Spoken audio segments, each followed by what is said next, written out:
Hi friends, అందరికీ నమస్కారం. ఈరోజు 3 విషయాల గురించి వాలంటీర్కి సంబంధించిన ఇన్ఫర్మేషన్ గురించి మనం మాట్లాడుకుందాం. వీడియోని ఎక్కడ స్కిప్ చేయకుండా చివరి వరకు చూడండి. నచ్చితే కనుక లైక్ చేసి సపోర్ట్ చేయండి. Thank you. ఇంటి సర్వే గురించి మాట్లాడుకుందాం.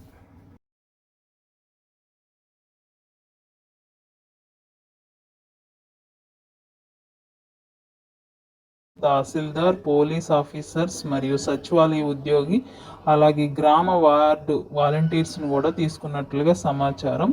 విజయవాడ మరియు పరిసర ప్రాంతాల్లో వరద ప్రభావిత ప్రాంతాల్లో మరో 2 రోజుల పాటు కొనసాగుతున్న సర్వే.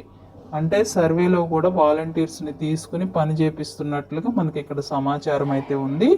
అయితే ఇంకొక విషయం ఏంటంటే, ఆగస్టు నెల రెగ్యులర్ బిల్ ఎవరైతే సబ్మిట్ కాలేదో అటువంటి వాలంటీర్లకు సప్లిమెంటరీ శాలరీ బిల్లును కూడా ఆగస్టు 2024 నెలది పెట్టుకున్నారు. అందరూ గమనించండి.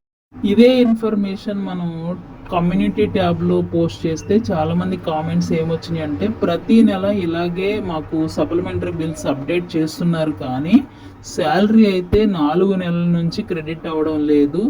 అలాగే మేము వినతి పత్రాలు కూడా మా ఏరియాల్లో మేము సమర్పిస్తున్నాము కానీ మాకు న్యాయం జరగట్లేదని చాలామంది వాలంటీర్స్ అయితే మన కమ్యూనిటీ ట్యాబ్లో కానీ అలాగే కామెంట్ బాక్స్లో కానీ మనకి కామెంట్ చేస్తున్నారు. మీ అందరికీ న్యాయం జరగాలని కోరుకుంటున్నాము. ఇంకొక విషయం ఏంటంటే, విజయవాడ పరిసర ప్రాంతంలో వాలంటీర్స్ అయితే చాలా సేవా దృక్పథంతో ప్రజలకు అందుబాటులో ఉండి సేవలు అందిస్తున్నారు. వారందరికీ మనం హ్యాట్స్ ఆఫ్ తెలియజేస్తున్నాము. అలాగే ఇంకొక విషయం ఏంటంటే, ఒక వాలంటీర్ సీఎం చంద్రబాబు నాయుడు గారిని కూడా అడగడం జరిగింది, ధైర్యం చేసి మాకు న్యాయం చేయండి అని. ఏదో రోజు ఆయన ఆలోచించి మీ అందరికీ న్యాయం జరిగే రోజు తప్పకుండా వస్తుంది.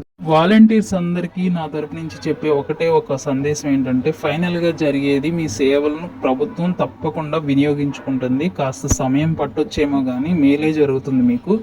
కొంచెం ఇంతకాలం వెయిట్ చేశారు కదా, ఇంకొంతకాలం వెయిట్ చేయండి. మన రాష్ట్ర పరిస్థితి కూడా ప్రజెంట్ ఏం బాగాలేదు. వరదల వల్ల అక్కడ 6 లక్షల మంది జీవితాలు అస్తవ్యస్తం అయిపోయింది వరదల వల్ల. కాబట్టి కొంచెం అక్కడ ఎఫర్ట్ పెట్టారు కాబట్టి సీఎం గారు కొంచెం ఇవన్నీ రాష్ట్ర యొక్క పరిస్థితి ఇవన్నీ కూడా ఒక సానుకూలంగా రావడానికి కొంచెం సమయం పడుతుందేమో అని నా ఒపీనియన్.